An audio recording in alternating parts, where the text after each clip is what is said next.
Oh, Environmental Quality Act, okay. There, I've been educated, just schooled me.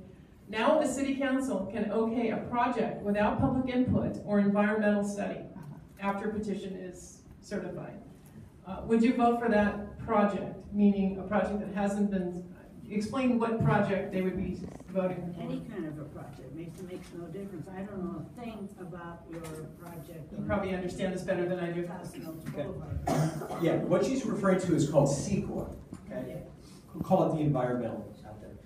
And what they've chosen to do is to determine what needs to go through a formal CEQA audit, okay, or not. Now, on one side of the ledger, you'd say everything environmentally should be CEQA certified.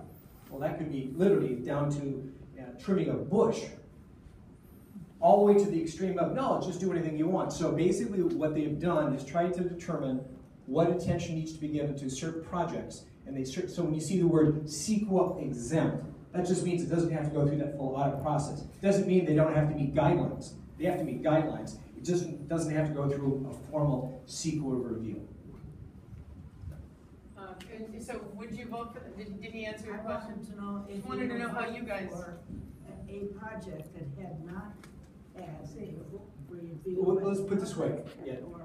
A good, don't quote me on whether it's 90 or a very large percentage of the projects that citizens like you bring to the planning commission or the city council are exempt from CEQA because they're within certain parameters. They're not what I'll call significant items.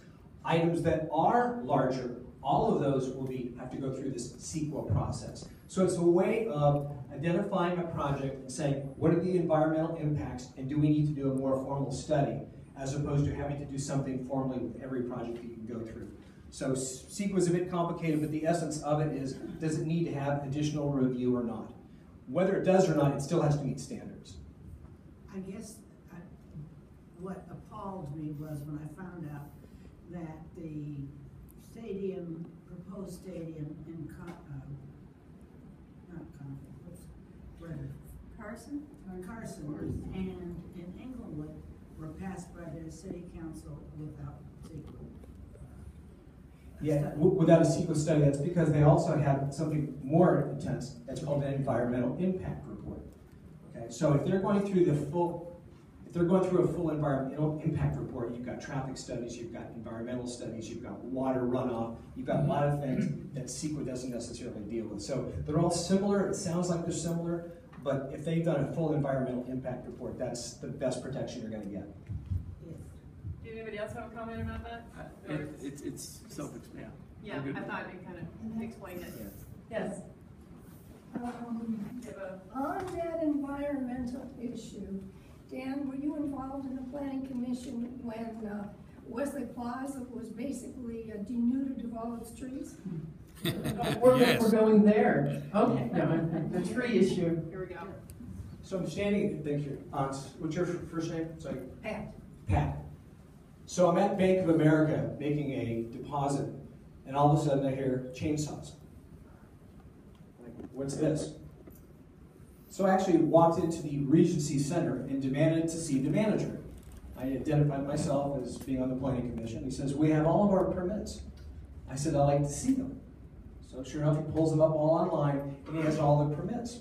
So I'm thinking to myself, how is it the planning commission doesn't know anything about this? So I get on the phone and I call Joel Price, I call the city, and I said, what's going on here at the boulevard, or on Westlake Boulevard? He said, well, they have full approval. I said, to cut down some of these oak trees? They said, why doesn't the planning commission know about this? They said, well, this was a over-the-counter approval. Over-the-counter approval? Really?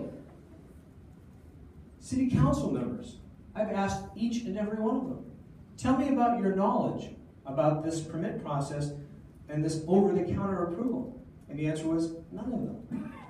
What? Yeah. No one on the planning commission, no one on the city council knew anything about it. Now, of course, it's, well, how could that happen? When you go to the city, there are things that are called over-the-counter approvals, where you actually fill out a piece of paper and so long it meets certain guidelines, they approve it. Well, because this project, fell under what's called owner-planted trees, because they were officially owner-planted trees, and they had a picture of these owner planted trees that were 50 years old and had been on a drip system, but because they were owner planted, the current law, which was passed in 2010, said that you could take out any number, that's the definition, any number of trees that were planted. They had pictures of these trees planted back in the mid-60s. So, how is it? It was all over the counter. Okay?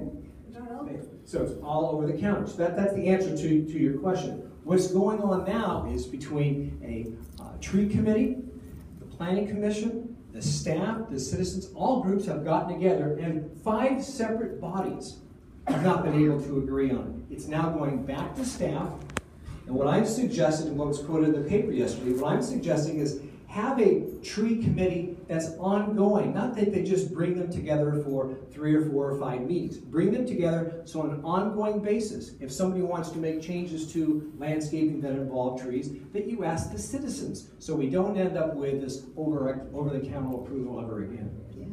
Yes. Well, why that would even happen in the first place is because Planning Commission approved it in 2010 that there was an exemption between owner planted trees and naturally growing trees. And, well, Planning Commission has to approve it first. And then council actually added that commercial properties could use the owner planted exemption. Now, my proposal is very simple, just restore the tree ordinance to where it was before, and you're not gonna have those kind of problems. Now, what happened with Planning Commission, and only one planning commissioner voted no on this proposal, is they wanted to change it where they want to change it where any owner can take out 3 trees within a 10-year span without review from the Planning Commission.